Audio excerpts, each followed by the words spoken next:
Hi Bailey. The purpose of this interview is just to let you know some legal formalities that must be discussed and signed before we can begin with the services.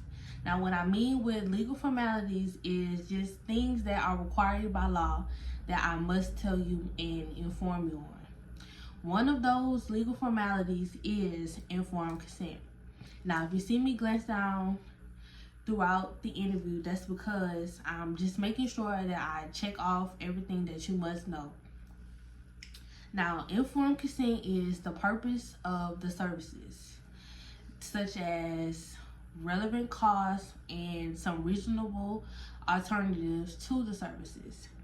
It lets you know that you always have the right to withdraw or refuse consent long as it's within a given time frame. You can ask questions at any time, and it's just providing you with an expectation of the process. It also lets you know that anything that you tell me will remain between us.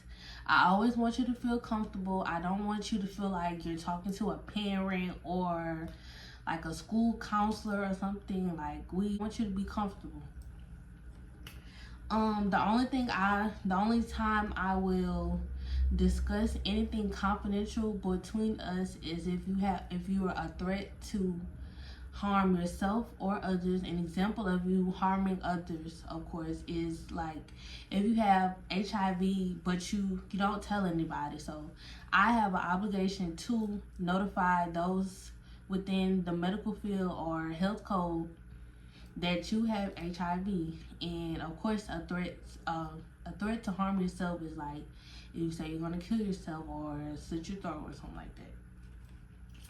I also have an obligation to tell you if you're being serviced by a student at a teaching organization. So there's always students doing internships and those of that nature, being in and out of the offices with the social workers. So I have a duty to tell you when you're being serviced by a student. But yeah, that is informed consent. So now we're gonna move on to things of confidentiality.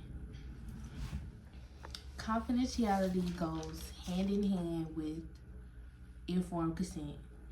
It's built on the basis of anything that you tell me I can't and I won't tell to others.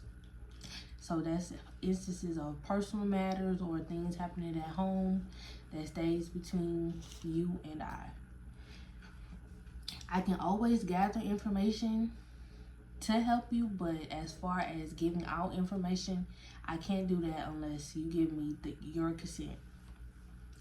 If you want to make a health decision, you are allowed to, and you are allowed to get the information associated with the decision that you made.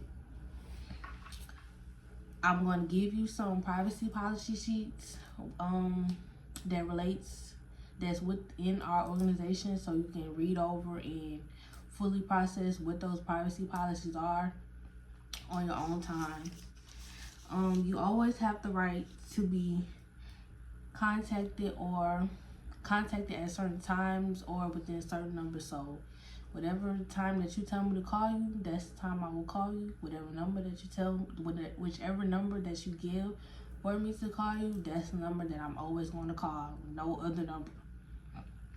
The only way I can break confidentiality is if you are a danger to others or yourself, which goes hand in hand with informed consent.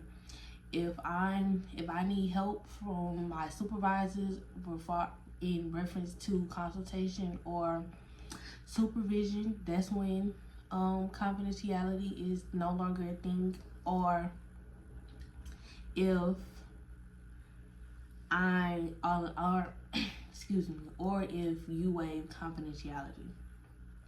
In instances of elder maltreatment or child abuse, I have a right to break confidentiality, and I have a duty to report. And if I'm subpoenaed from the courts, I have to break confidentiality. that is the instance of informed consent and confidentiality. I hope that it wasn't too much for you to grasp at one time. If you have any questions, always feel free to email me or call me. I'm always here to help. And yeah, I hope that you pick my organization. See you later.